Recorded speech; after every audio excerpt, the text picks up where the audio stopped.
Danny and I have been buddies for a really, really long time, and we've always talked about getting together and doing a hunt, and we've been in hunt camps together. We've hung around each other. We've had like family events together, but we've never actually spent time hunting together. So we decided this year we were going to remedy that. Yeah, Jace came up and he said, man, I've got a couple things that I want to do. I've got this new Primos double bull surround view 360. So sweet. And he was like, man, I've been itching to get in this thing. I need to hunt a turkey out of it. I said, well, that's just great, because I have been itching to kill one with this decoy, and this decoy just isn't very good inside of a ground blind. Yeah, it's not going to do you a whole lot of good, and it might not do you a whole lot of good out on a stake. No, but so anyway, he came up and I said, well, let's do this. I've got two different spots that are relatively close to home. One of them's real mountainous, ponderosa pines, and the other one is more of your traditional Colorado Eastern Plains, cottonwood, creek bottoms. And I said, let's go up to the mountain first, and we'll try and get you on a bird first thing in the morning. I had a Browning trail camera that we had mounted on a small opening that is greened up real nice, has a bunch of green shoots coming up in it, right there in the middle of all these ponderosas, and the turkeys have been pounding it. This morning, we get up here and this place is completely covered in snow. It's 17 degrees. Windy. We popped the ground blind up, and I mean, I bundled up pretty good. I had long johns on, I had my silkies on, had, you know, another fleece underneath that black Hoyt coat that I like to wear, and I was freezing my butt We were off shaking inside of that blind. It didn't take long. But it was amazing, man. That ground blind, that's stupid inside that thing. It just makes it fun too, because I mean, when you set it up and you're sitting in it, you feel super exposed. I mean, you really do. And from hunting ground blinds, you know, we've hunted ground blinds for how long? A long time. Long time. And you know, the idea is, and still is, you know, blacked out in the back sort of thing. And this deal, I mean, we had a black curtain behind us that it comes with the blind, but other than that, I mean, your sides, everything is completely exposed. And so, yeah, I told Danny, I said, when those first birds come, if they come from the side, we're going to be going like this. Man. Because you feel like they're going to see you, it feels but like they don't. are seeing you. They don't see you. Because you can see them plain as day. Those birds, they thundered on the roost really good. Danny said, you know, I mean, they're not going to fly down into this exact opening, but they're going to fly down, and that's, you know, what birds do a lot. They fly down, they scratch around the roost, they mill, and we get them to gobble, you know, occasionally. But we didn't get on the calls or anything. We wanted to wait for that first hen to get a little vocal. Yeah. And man, Danny heard a hen, and one of us yelped. I can't remember. Somebody yelped, and she answered, and then we heard a gobble, and then it was on from there.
Golly.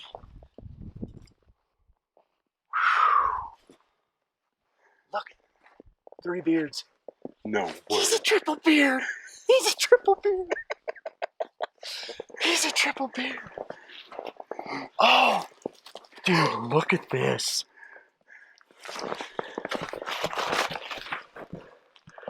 Those are those new T64 full metal jackets from Easton. That's a brand new T64. It graduates from a 4mm to a 6mm. They fly like money. And that bird, oh, that ain't coming out for a minute. Look at how pretty. Oh gosh, dang.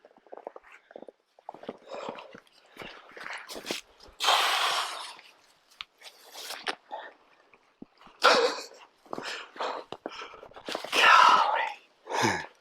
Dude, that's a freaking pretty bird. Look at the rope on him. Oh, he's 3 of them. Oh, dude.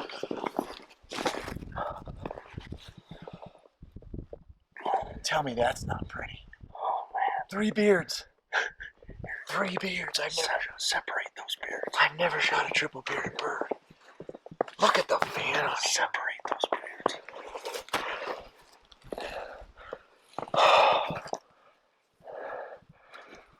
Where's the third? Oh, there it is.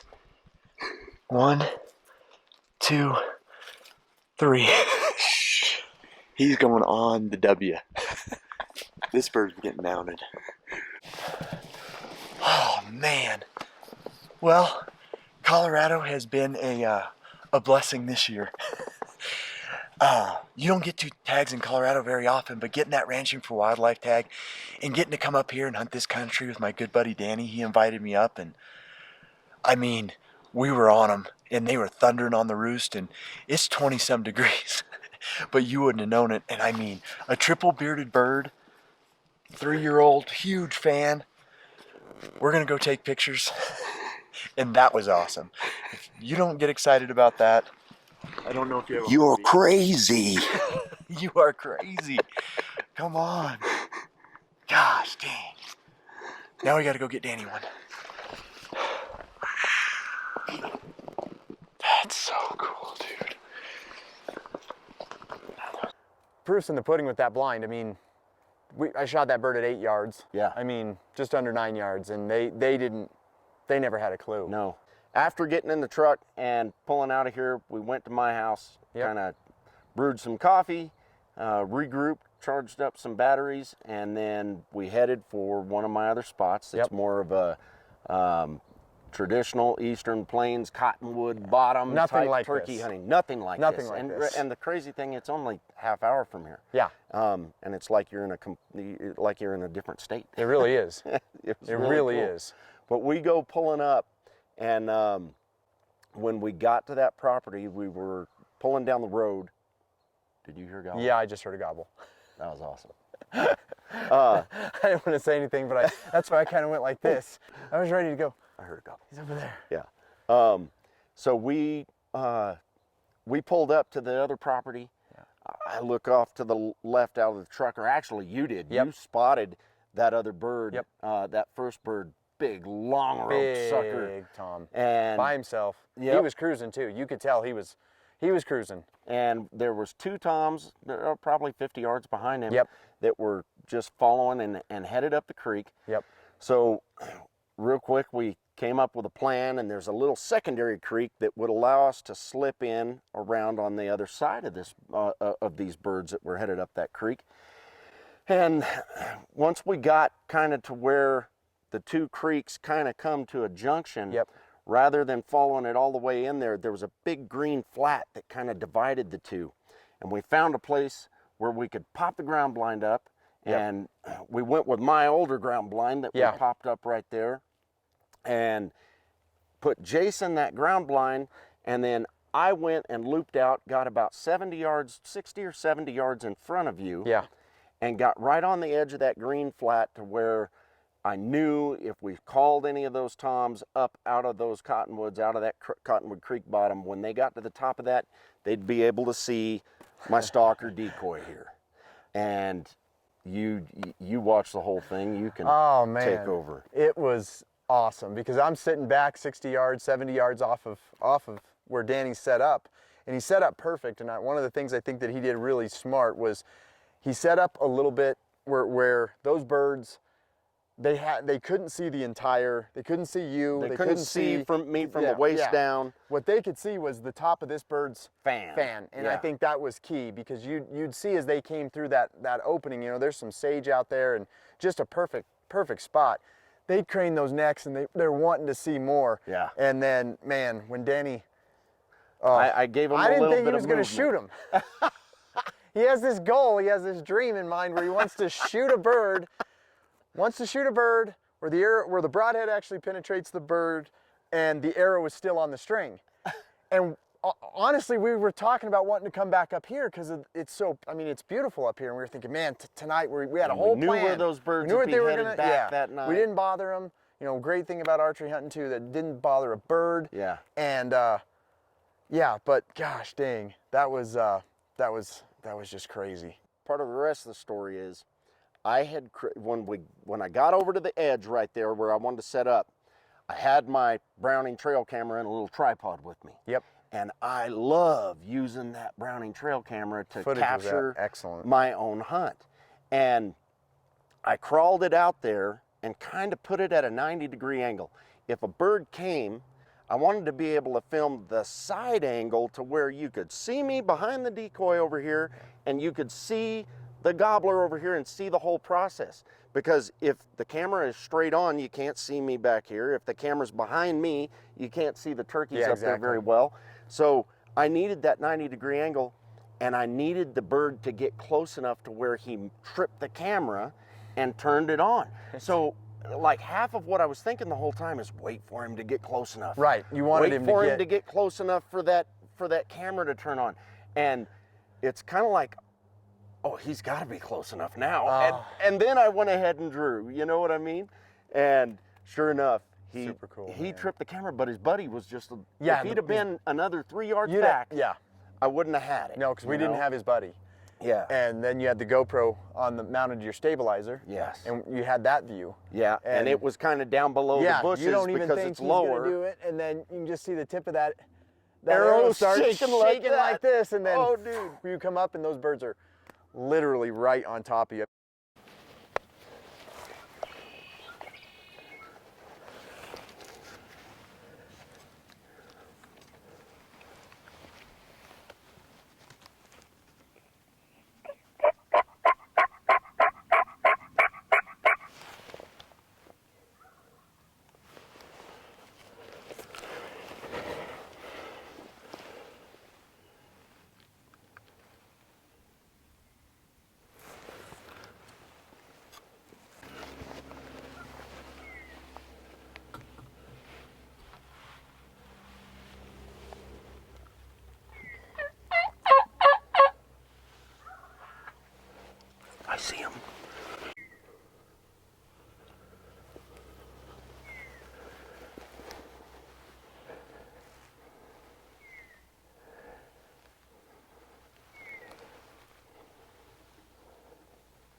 almighty. Are you kidding me? The Stalker Decoy does it again. What a freaking morning of turkey hunting. What a morning of turkey hunting. Unbelievable. Unbelievable.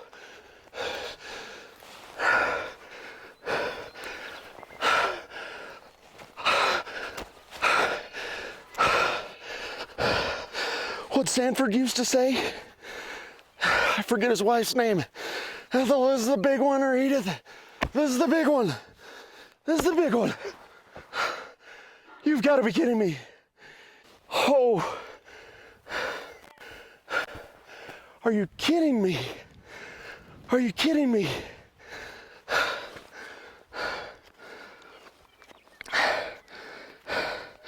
Okay. So for those of you who don't know, the last couple of years, I've had some pretty cool hunts with a Stalker Decoy. It's a Stalker Decoy. It's from Ultimate Predator Gear. I love the thing because it's centered on the bow. It hides you completely behind it. You've got a window in the middle of it to see through, and your movement, when you draw and things like that. I mean, this last fall, I killed my biggest whitetail at 18 yards from the ground on public land with a Stalker Decoy. And that right there was amazing. Gee, mini Christmas, how exciting is that? So I completely lost where I was. I'm choking on my own spit.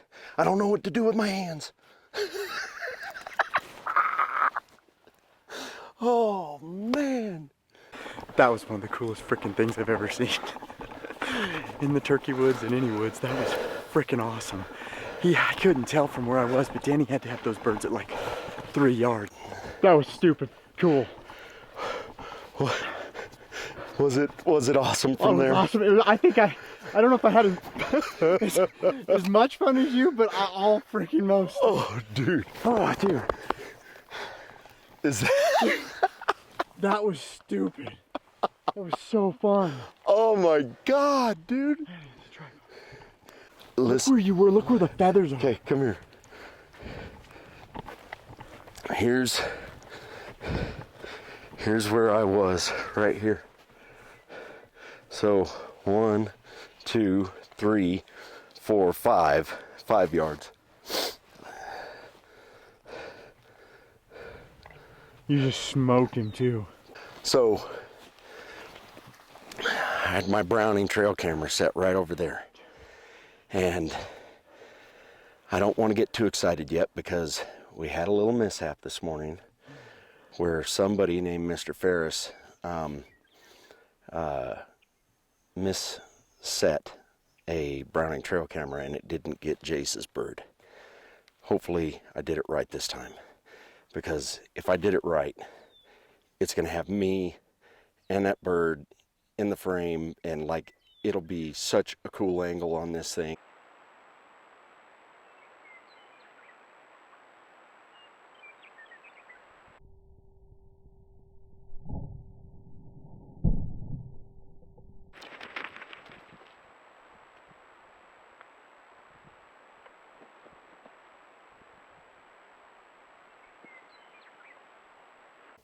So today's the second day of Colorado turkey season, and the first time that my good buddy Jace Bauserman and I have ever had a chance to sit together in a ground blind. We've been in hunting camps together before, but we've never actually been out in the field together, and we've been buddies for 15 years, something like that. To say that we ought to turkey hunt together more often is an understatement, because today was probably the coolest day of turkey hunting that I've ever had. I mean, aside from my kids when they've killed their first birds, this was as exciting as it gets.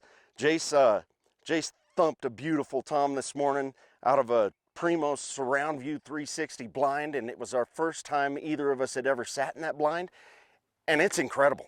Like I couldn't, it does not seem like it hides you at all from the inside. You're sure that things are going to be able to see you move. They didn't see a dang thing. We had 3 big toms strut right up into the decoy set. Jace smoked one of them. We're in the truck and back at my house by like 7:30 in the morning.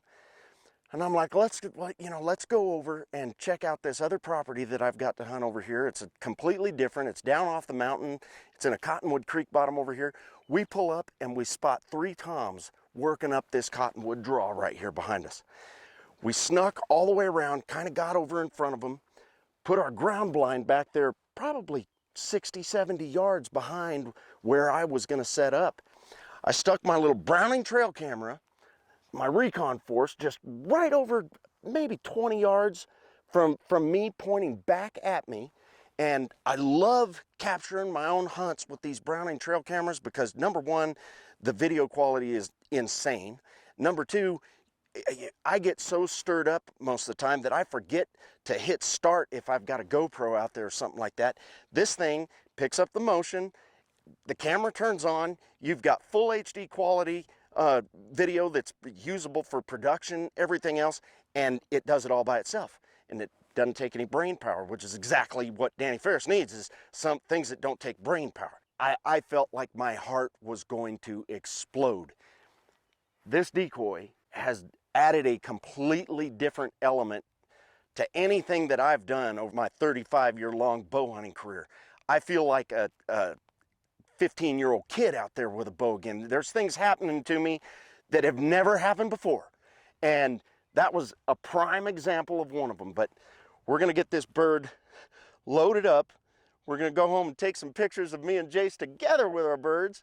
And, you know, I'm just gonna pray that the good Lord upstairs gives me a few more days like this in the field, you know, and if I never get another one like this, I got my fair share.